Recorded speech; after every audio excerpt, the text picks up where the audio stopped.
মওতের ক্ষেত্রে তাই মওত হবে নয়, মওত হবেই। ইজা জা আজালুহুম লা ইস্তাখিরুনা সাআতাও ওয়া লা ইস্তাকদিমুন। এটাও আমার দাদুর গল্প নাই, কালামুল্লাহ। আল্লাহর কোরআন বলছে মওত যখন তোদের নিকটবর্তী হয়ে যাবে বান্দা শোনেরা, একটা মুহূর্ত আগেও নয় পরেও নয়, আমি যে টাইমটা করেছি ওই টাইমেই তোদের মওত হবে। কোনো শক্তি তোদের আগে কিছু করতে পারবে না, একমাত্র আমি আল্লাহ ছাড়া। কিচ্ছু করার নেই। পাঁচটা জিনিসের জ্ঞান ইলম আমি আল্লাহ আমার কাছে লিখেছি, তার মধ্যে একটা হলো মওত। বান্দা তোর কোথায় মওত হবে, কি অবস্থায়, কেমন করে কেউ জানে না, একমাত্র আমি আল্লাহ জানি। লরির চাকায় ফেলে আল্লাহ কিমা বানিয়ে দেবে রাস্তায়, নাকি কাবা শরীফের গ্লাভ ধরে হাসতে হাসতে দুনিয়া থেকে চলে যাবেন, নাকি মদিনার জমিনে আপনার সবুজ গম্বুজের নিচে রাসূলুল্লাহকে সালাম দিতে দিতে পড়ে ওখানে আপনার মওত হবে, নাকি রোজাদার অবস্থায় কিবলা সেদিকে মুখ করে, নাকি গ্রামের লোক চাঁদা তুলে পিটিয়ে মেরে দেবে, ওটা একমাত্র আমার আল্লাহ ছাড়া কেউ জানে না। কিন্তু মারা আপনি যাবেন, কেউ রুখতে পারবে না। তাহলে সেদিন আপনার আমার কি হবে? আফাহাসিবতুম আন্নামা খালাকনাকুম আবাসাও ওয়া আন্নাকুম ইলাইনা লা তুরজাউন। বান্দা তোরা কি মনে করিস আমি আল্লাহ তোদের বেকার বানিয়েছি? আমার কোনো মাকসুদ, আমার কোনো উদ্দেশ্য, আমার কি কোনো চাহাত নেই? তোদেরকে সৃষ্টি করার পিছনে আমি আল্লাহ আমার কি কোনো মাকসুদ নেই? বেকার বানালাম না? তোদের কি মওত হবে না? মওতের পরে কি আবার জিন্দা হয়ে আমার কাছে ফিরে আসবি না? ওয়াল কদরে খাইরিহি ওয়া শাররিহি মিনাল্লাহি তাআলা ওয়াল বা'স বা'দাল মাউত। এ তো আমাদের ঈমান, আমরা সবাই জানি। বলুন, আল্লাহ বলেন মিনহা খালাকনাকুম। বান্দা আমি আল্লাহ তোদেরকে মাটি থেকে সৃষ্টি করেছি। কবরবাসীকে মাটি দিই তো বিসমিল্লাহ বলে মোটো মোটো মাটি কবর দিই তিনবার। তো তার প্রথম কি বললো? মিনহা খালাকনাকুম। কথাটা হচ্ছে আমার আল্লাহ, এই মাটি থেকে আমি আল্লাহ তোমাদের সৃষ্টি করেছি। বলুন না সুবহানাল্লাহ। তারপর আরেক মিনিট দিলেন অমিনহা নখরিজুকুম। আল্লাহ বলছেন এই মাটি থেকে আবার আমি আল্লাহ তোমাদের উঠাবো, তুলবো, মানে আবার আপনি জিন্দা হবেন। তৃতীয়বার আবার মাটি দিলেন, কি আফিহা নুঈদুকুম হয়ে গেল। তিন নম্বর অমিনহা নুখরিজুকুম তারাতান উখরা। আল্লাহ পাক আবার বলছেন মাটি থেকেই তোমাদের সৃষ্টি করেছে, এই মাটির কাছেই তোমাদের ফিরে আসতে হবে। মাটি থেকে আল্লাহ আমাদের সৃষ্টি করেছেন, দুনিয়ায় আছি, এই মাটিতেই ফিরে আসতে হবে। ওই দেখুন লাশকে রেখে আসে হলো তো। লাস্টে আল্লাহ কি ওয়াফিহা নুঈদুকুম ওয়া মিনহা নুখরিজুকুম তারাতান উখরা। তৃতীয়বার মাটি দিয়ে দিলেন। কথাটা হচ্ছে আমার আল্লাহর, পুনরায় আমি আল্লাহ তোমাদেরকে আবার উঠাবো তৃতীয়বার। ময়দানে মাহশারে ইসরাফিল আলাইহিস সালাম যখন সিনায় ফুঁক দেবেন, সবাই উঠে দাঁড়াবে, আপনি উঠে দাঁড়াবেন, আল্লাহর দরবারে হাজির হবেন। সেদিন কি জবাব দেব? বলুন, কিচ্ছু করার নাই। আল্লাহ বলছেন তোদের কি মওত হবে না?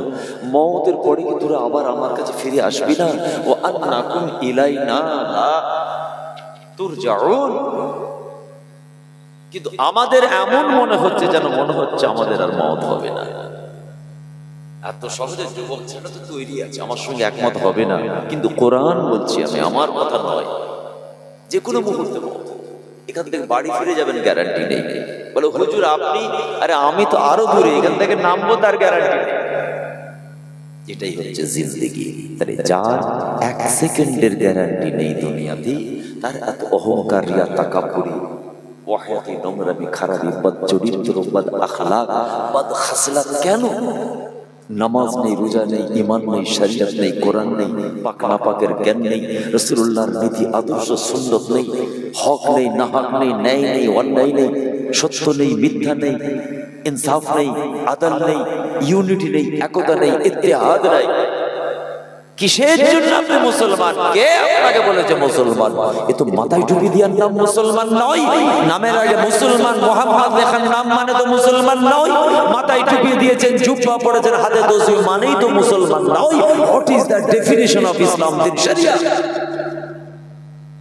ইসলামের সংজ্ঞাটা কি বলুন না? হুজুর পাঁচটা খুঁটি আমার ঠিক থাকতে হবে। এক নম্বর তোমার ঈমান, কালমা লা ইলাহা ইল্লাল্লাহ মুহাম্মাদুর রাসূলুল্লাহ, তাসদীক বিল কলব, ইকরার বিল লিসান।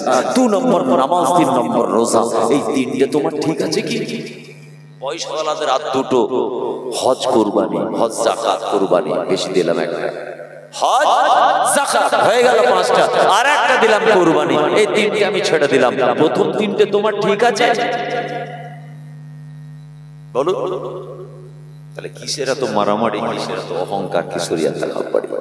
যে মুসলমানের হাতে 1 সেকেন্ডের গ্যারান্টি নেই, তার এত কিসের অহংকার? বুঝে যায়নি? এই ছেলেটা কথা বুঝে যাচ্ছে? এখন গরমের ওয়াজ হয়নি, শীতের ওয়াজ হচ্ছে, একটু পরে গরমের ওয়াজ হবে। চলে যেও নি বাবা, কমপক্ষে থাকবে, এখন শীতের ওয়াজ হচ্ছে।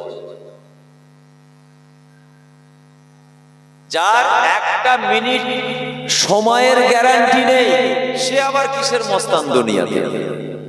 তুমি তোমার থেকে বড় বড় মস্তানকে আল্লাহ মাটিতে ভরে দিয়েছে। ফেরাউনের থেকে বড় মস্তান আবু লাহাব, আবু জেহেল, ওতবা, ওতাইবা, সাইবা, আদ, সামুদ, এসব কম মস্তান ছিল? এই কওম বলেন, তারা তো সব ঠান্ডা। মুসা নবীর পিরিয়ডে, ঈসা নবীর পিরিয়ডে, ইব্রাহিম নবীর পিরিয়ডে, বলুন আমার রাসূলের জামানায় কত বড় বড় মস্তান গুন্ডা ছিল, তোমার থেকে 4 গুণ মস্তান। কোথায় গেল তারা? শুনতে পাচ্ছেন তারা বেঁচে আছে? বেঁচে আছে? বর্তমান পিরিয়ডে দেখছেন না কিছু কিছু নাম করা প্রভাবশালী গুন্ডা সব ইঁদুর হয়ে জেলে ঢুকে বসে আছে, আছে না নেই? তাহলে একসময় মস্তান ছিল তো, কোথায় গেল? অতএব আজকের এই নামাবার মাহফিল আমাদেরকে ডাক দিয়েছে, একটা বার্তা দিতে চাই। আমাদের সকলকে ডাক দিয়েছে এই মাহফিল মেম্বারে রাসূল থেকে আমাদের সবাইকে কিছু বার্তা দিতে চাই যে আর পাপ নয়, আর মিথ্যা নয়, আর হারাম নয়, আর সামনে নয়, এবার পেছন দিকে ফিরে এসো। আয়নার ভিতরে একবার তাকাও, বাইকের লুকিং গ্লাসটা একবার দেখো, পেছনের গাড়িটা কত দূরে আছে, তবে তুমি ডান দিক যাবে। বোম্বের একটা গাড়ি ছুটছে, কি সিদ্ধা মসজিদ ক্রস করে বেরিয়ে যাচ্ছেন, বাপরে বর্দার বার হয় নামাল বাড়ে ঢুকবো, হুজুর তোমাকে দেখতে হবে না বাইকটা পেছনে কোনো গাড়ি আছে কিনা, না হলে তো কিমা বানিয়ে ফেলবে। এই কথা ঠিক বলছি তো নাকি? আজকের মাহফিলটা আমাদের জন্য হলো ঈমানি আয়না। একবার দেখুন না চাচা, আপনি একবার দেখেন, যুবক ভাই তুমি একবার দেখো, মা বোনেরা আপনারা একবার দেখেন, আমার স্নেহের আদরের ভালোবাসা ছোট ছোট ভাইয়েরা একবার মাহফিলে বসে আয়নাটা দেখো তো, পেছনে এত বছর ধরে কি সর্বনাশ করে এসেছো। এই কথা বোঝা যাচ্ছে কি নাকি বলুন? আমি আপনাদের ছেলে, ছোট ভাই আফতাব ভাই, আমি আগে দেখছি আমারটা, আপনারটাও আপনি দেখুন। আজকের দিন এই মাহফিলে আসার আগে পর্যন্ত এই 10, 20, 40 বছর ধরে কত সর্বনাশ করে এসেছো, কটা খোদার আইন মেনেছো, রাসূলুল্লাহর নীতি আদর্শ মেনেছো, কটা মুজাদ্দিদ জামানের মাসলাক নীতি আদর্শ ওসিয়ত নসিহতের উপর নিজের জীবনকে পরিচালনা করেছো।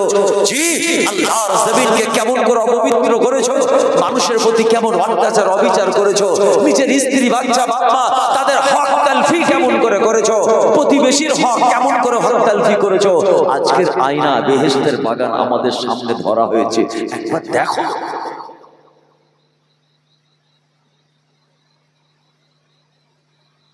আমি মাহফিলগুলোর নাম দিই লুকিং গ্লাস বলি, আর নবী বলছেন রাউযাতুম মিন রিয়াজিল জান্নাহ, এটা হচ্ছে জান্নাতের একটা টুকরা। যদি বলুন না সুবহানাল্লাহ। পরিষ্কার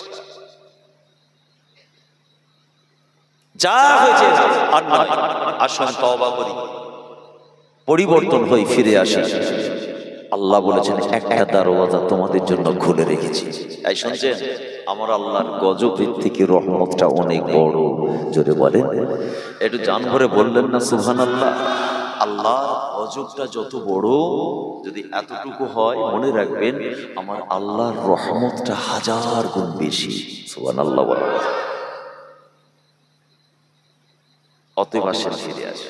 আল্লাহ কোরআনে বলেছেন একটা দরওয়াজা খোলা আছে, কি জানেন? বান্দা তোর আমার রহমত থেকে নিরাশ হবি না। পাপ হয়েছে নিরাশ হবি না, ভুল অন্যায় হয়েছে ঠিক আছে, সব দরওয়াজা যখন বন্ধ হয়ে যাবে, আমার বান্দা বান্দিরা, না না না, দুনিয়ার মনিবগুলো যখন তোদের সামনে দরওয়াজা বন্ধ করে দেবে, পৃথিবীর জমিনে সমস্ত দরওয়াজা যখন বন্ধ হয়ে যাবে, যে দরওয়াজায় যাবি বন্ধ হয়ে যাবে, সবাই যখন তোদেরকে তাড়িয়ে দেবে, না না রে বান্দা, আমি আল্লাহ তোর খালেক মালিক, আমি আল্লাহ তোর স্রষ্টা, আমি তোর রাজেক, আমি তোর বাঁচানে ওয়ালা, আমি তোকে সৃষ্টি করেছি। লাকাদ খালাকনাল ইনসানা ফি আহসানি তাকওয়িম, আমি আল্লাহ তোদেরকে কত সুন্দর করে ভালোবেসে, আমি আল্লাহ তোদেরকে আমার জমিনে আমি হলাম স্রষ্টা। ওয়াল আরদা ফারাশনাহা ফানি'মাল মাহিদুন, এই জমিনটাকে আমি আল্লাহ তোদের জন্য বিছানা বানিয়ে দিয়েছি, রাত্রে আরাম করার জন্য করেছি। ইন্নাল্লাহা ইয়ারযুকু মান ইয়াশা বিগাইরি হিসাব, নিশ্চয়ই আমি আল্লাহ তোদের রাজেক, তোদেরকে রিজিক দাতা, আমি আল্লাহ যাকে রিজিক দেব এত দেব হিসাব করে পাবি না। আমি তোর হায়াতের মালিক, আমি তোর মওতের মালিক, বিপদ মুক্ত আমি করব। পাহাড় পাহাড় পরিমাণ কামনা বাসনা অন্য কেউ নাই, আমি আল্লাহ তোর স্বপ্ন পূরণ করে দেব। আয় আমার বান্দা, তবে শুনে রাখ, এরপরেও তোর দ্বারা গুনাহ খাতা হয়ে গিয়েছে, আমার জমিনে পাহাড় পাহাড় গুনাহ খাতা করে ফেলেছিস, তবে ফিরে আয় আমার কাছে, ফিরে আয়। সব দরওয়াজা তখন পৃথিবীর জমিনে তোর জন্য বন্ধ হয়ে যাবে। না বান্দা, নিরাশ হয়ে যেন আরো পাপ করবি না, আমি আল্লাহ একটা দরওয়াজা স্পেশাল তোদের জন্য খুলে রেখে দিয়েছি, ওই দরওয়াজাটা দিয়ে একবার আয়, আমি আল্লাহ তোর জীবনে পাহাড় পাহাড় গুনাহ খাতাকে কবুল করে মাফ করে দিয়ে মাসুম বাচ্চার মতো আমি আল্লাহ তোদেরকে নিষ্পাপ বানিয়ে দেব। একটু জান করে বলা যাবে না সুবহানাল্লাহ? তোর পাহাড় পাহাড় পরিমাণ গুনাহ সব আমি মাফ করব। ছোট কিতাবের গল্প নাই, কোরআনের আয়াত বলবো এক্ষুনি। আল্লাহ ওয়াদা করেছেন কোরআনে আমাদের মাফ করে দেবেন। এ যুবকেরা শোনো, আল্লাহ কত বড় রহমান, গফুর গফফার। একবার শোনো, শুধু শোনা নয়, রাতের অন্ধকারে নীরবে বালিশে মাথা দিয়ে আয়াতে কারিমাটাকে একটু ভাববে। সব দরজা বন্ধ হবে, বান্দা আমি একটা দরজা খুলে রেখে দেবো, ওই দরজাটাতে পালা। আল্লাহ জাহান্নামা দেখিয়েছে, শাস্তি দেখিয়েছে, আযাবে কবরের কথা বলেছে, সব আছে তো। আবার সেই আল্লাহ আমাদেরকে পালাবার জন্য দরওয়াজা দেখিয়েছে, এই দরজাতে পালা, তোরা বেঁচে যাবি।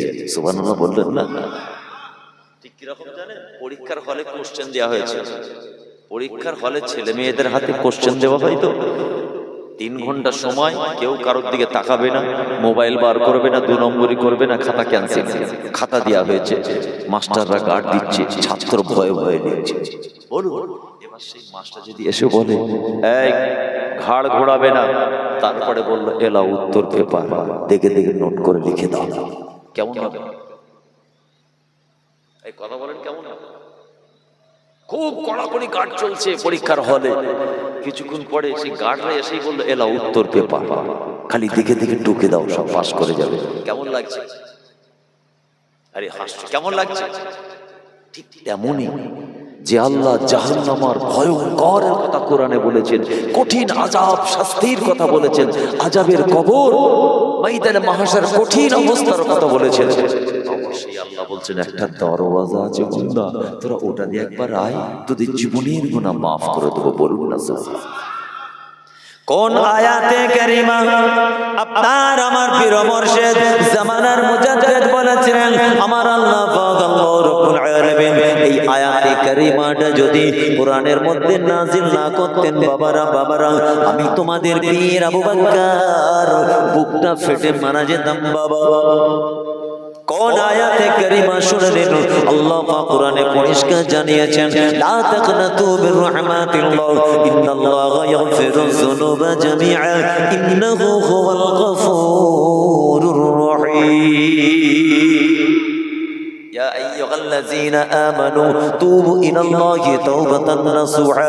বান্দা যখন খালেস দিলে হৃদয় দিয়ে অন্তরের অন্তঃস্থল থেকে নিজের পাপ গুনাহগুলোকে মেনে নিয়ে মাথা নিচু করে স্যাক্রিফাইসের মাধ্যমে তারা যখন খোদার দরবারে সারেন্ডার হয়, পাহাড় পাহাড় গুনাহ মেনে নিয়ে মাথা নিচু করে জীবনে আর পাপ করব না মাওলা গো, নিজের অপরাধ মেনে নিয়ে যখন আমি আল্লাহ আমার জমিনে যখন সে সাজদায় পড়ে কাঁদে, আমি আল্লাহ ওর হাতটাকে ফিরিয়ে দিতে ঘুরিয়ে দিতে আমি আল্লাহ বড় লজ্জাবোধ করি।